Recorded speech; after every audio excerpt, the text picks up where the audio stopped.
Kisah pohon kurma menangis. Pada suatu Jumat, warga Madinah digemparkan dengan suara tangis yang amat pilu dan tak ujung henti.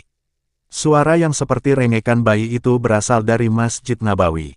Para sahabat Rasul yang berada di masjid pun kebingungan, siapa gerangan yang menangis. Saat itu, mereka tengah berkumpul untuk menjalankan salat Jumat. Tangisan terdengar sesaat ketika Rasulullah memberikan khutbah. Mendengarnya, Rasulullah pun turun dari mimbar menunda khutbahnya. Sang Nabiullah kemudian mendekati sebuah pohon kurma. Beliau mengelusnya, kemudian memeluknya. Maka, berhentilah suara tangisan itu. Ternyata, si pohon kurma itulah yang menangis. Hampir saja pohon itu terbelah karena jerit tangisnya. Sejak Masjid Nabawi berdiri, pohon kurma itu telah di sana. Tak hanya menjadi tonggak, pohon kurma tersebut selalu menjadi sandaran Nabi acap kali beliau memberikan khutbah. Si pohon selalu menanti hari Jumat karena pada hari itu ia akan mendampingi Nabi memberikan nasihat kepada kaum muslimin.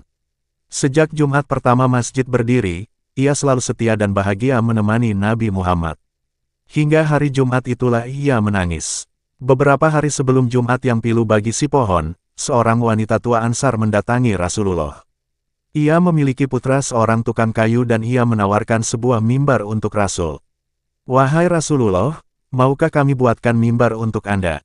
ujarnya. Rasulullah pun menjawab, "Silakan jika kalian ingin melakukannya," ujar beliau. Maka, pada Jumat keesokan hari, mimbar Rasul telah siap digunakan. Mimbar itu pun diletakkan di dalam masjid. Saat Rasul menaiki mimbar, menangislah si pohon karena ia tak lagi menjadi teman Rasul dalam khutbah Jumat seperti biasa. Pohon ini menangis karena tak lagi mendengar nasihat yang biasa disampaikan di sampingnya, ujar Rasul setelah memeluk pohon tersebut. Setelah dipeluk Nabiullah, si pohon bahagia. Ia tak lagi menangis dan dirundung kesedihan. Meski tak lagi mendampingi Nabi, mendapat pelukan dari Nabi cukup mengobati rasa sedihnya.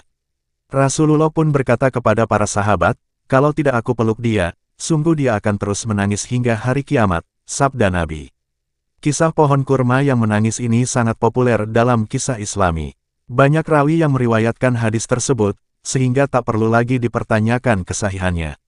Para sahabat banyak meriwayatkannya, baik Ibnu Abbas, Anas bin Malik, Jabir, Ibnu Umar, dan lain sebagainya. Kisah ini menunjukkan betapa seluruh makhluk, bahkan pohon sekalipun, mencintai Rasulullah. Maka, sangat mengherankan jika manusia yang berakal dan mengetahui keluhuran akhlak beliau kemudian tak jatuh cinta kepada sang Nabi.